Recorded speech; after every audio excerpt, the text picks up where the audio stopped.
Hey everybody, me again, sitting in traffic, ready for another dash cam session. Dragons. Killing the dragons underneath behavior modification. I heard a cool metaphor from Jeremy Wolf, who's a professor at MIT, and he was talking about, you know, the mind and behavior and attitudes and emotions. And it's kind of like, you know, I was thinking about his analogy of how our mind and our brain have like this committee, right? There's a committee of characters who are, you know, kind of dictating what we do day by day and how we feel on a daily basis, and as a result, how our life plays out. And I was thinking about that in some other metaphors and analogies from theology, some of C.S. Lewis's stuff, and I was thinking about, you know, if I was going to write a kind of fantasy book like C.S. Lewis wrote, J.R. Tolkien wrote, mine would be about, like, this king has like a parliament, you know, these kind of senators that help run his kingdom, and when one of them gets too overzealous with power and pride, they instantly become cursed and turn into a dragon, right? So we have these different Senate members in our body, whether it's your body, your mind, your spirit. We all are running on some kind of voices and cognitions and feelings, you know, appetites that dictate what we do and how we feel on a day-by-day basis, right? And when one of those gets so powerful that it starts to squelch the other ones, then we have a problem, right? This is full-blown addiction. Listening to some other research I heard from Oxford University on this kind of mindfulness, cognitive behavioral therapy, and they were talking about, you know, this metaphor made a lot of sense when it came to depression and anxiety, where addicts don't tend to, right? Addicts, yes, they have depression and anxiety, but they tend to self-medicate. We tend to self-medicate with behaviors or chemicals to help keep us from being anxious and or depressed, right? And when one of those Senate members in our decision-making process, right, becomes more powerful than the others, it can squelch our ability to love others well, to take responsibility for our lives. And for me, the biggest dragon that I had to kill was, you know, people can call it pride, and yeah, it was pride, but that's almost too vague. I guess my pride was really this self-protective part of me that we all must have. Like, we all have a kind of a security mechanism that we don't let unsafe people in, right? If you're letting unsafe people into your life, that's not healthy, right? You're just filling out your deep, you know, fears and stuff like that in a crowd of strangers. Or, you know, I think of junior high school, right? You're being in junior high and you're talking to the bullies about how you feel about your mom or something. No, that's not going to go well, right? So we have this Senate member who helps us with our security, our internal security when it comes to other people, and that thing can grow into this dragon-like creature that is just judgmental. It doesn't let other people in. I heard some research on anorexia, right? Bulimia and anorexia, and there was a guy that wrote a book on it, and he did some metaphors with anorexia, bulimia, and sexual addiction. How people who are sex addicts are very, I forget the guy, I should have him on the show because I thought it was a brilliant metaphor. How sex addicts can tend to starve ourselves to death of human interaction, yet our bodies want that release of sexual intimacy, right? So we starve ourselves much like an anorexic or a bulimic, and then, you know, unnatural appetites come out. as a result. But for me, that dragon, that number one dragon that I had to kill, the biggest dragon that I had to kill to even become teachable, because you can't enter into recovery and have any kind of success if you're not teachable, right? This is why I relapsed for so many years, because I just wasn't teachable. I thought I knew better. I didn't want to listen to people who knew better.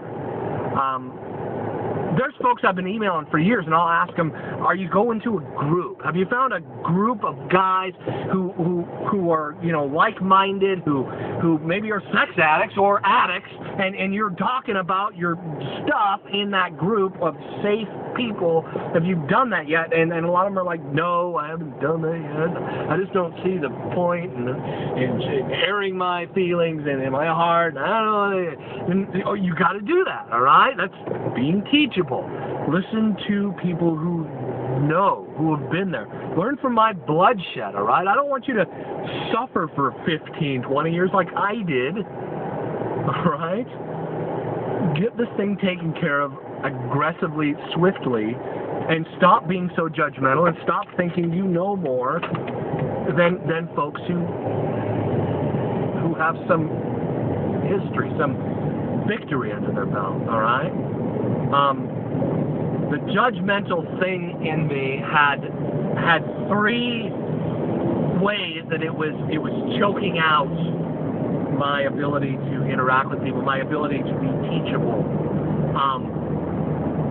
This dragon of judgment that I still, I still work on. That thing raises its ugly head every so often, and got to get out the sword and decapitate that puppy. Sword is the Bible, by the way, it's Scripture. Three things this thing had me, in attitudes doing that kept me stuck. Number one was blame the thing, right? That's the internet, it's just part of our lives, and I can't get away from it. I keep getting sucked into it.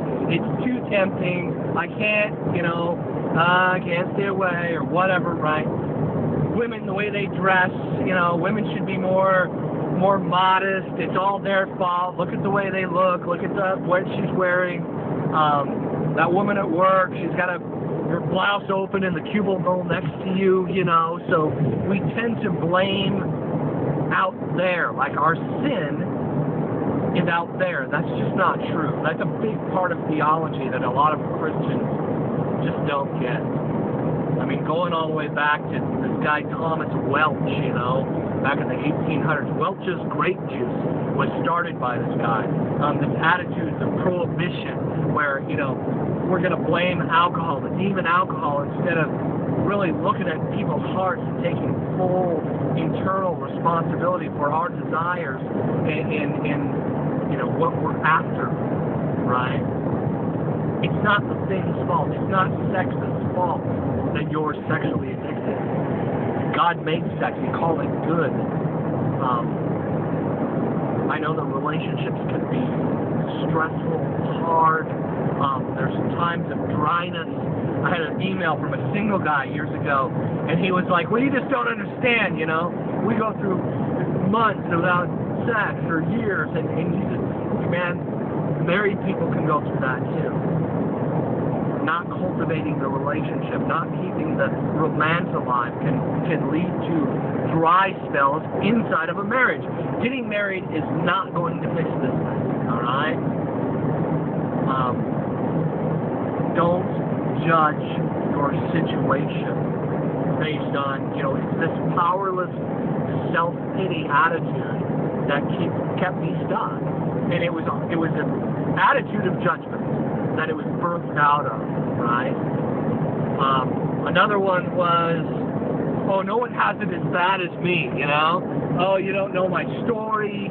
You don't know my pain. You don't know what I've been through. You don't know the abuse I've suffered, things like that. I would sit around, judge other people. Oh, you're all the pretty people. I'm stuck like this because of my past, or, this is just how I am. We think that we're alone in our mess, and that's just not true. It's another reason to be in a group. You're not alone. This is an epidemic type of problem. this podcast, back and forth, is not the video, but the podcast, ASI247.org on the internet, but on iTunes, it has been #1 for a long time, back and forth, right? Along with other sexual addiction podcasts like Jeff Fisher's podcast or the other recovery guys. I mean, Blazing Grace, those guys have been in the top, along with myself, in the top of addiction, under keyword addiction on the internet. Because sexual addiction is real, and it's a problem, and that's why people are looking for help from their sexual addiction. Or else those podcasts wouldn't be as popular, would they? You're not alone. That's a lie you believe. That's a good one to journal out. You're not alone. Other people have worse stories than myself, I learned. Beating myself up, right? The biggest, in the judgmental heart, I was toughest on myself, right? I still am, man. I still fail at times. I'm not sexually addicted anymore. I'm not masturbating in front of a computer screen, but I still have angry thoughts. I still have I get frustrated with my kids, with my wife. I make things about me in a conflict, and it's frustrating, and I still beat myself up. That's still one I'm working on. My judgmental heart, judging myself, like there's no God that has redeemed me, right? Like my self-image is tied to how big of a piece of crap I think I am. Again, it's that dragon of judgment, keeping that thing in check. These are the dragons that birth out the behaviors, the unwanted behaviors that come out. And that first one I'm going to encourage you to go after is watch your attitudes of judgment. Alright? Decapitate, cut off the dragon of judgment when it pops into your head. Love you guys.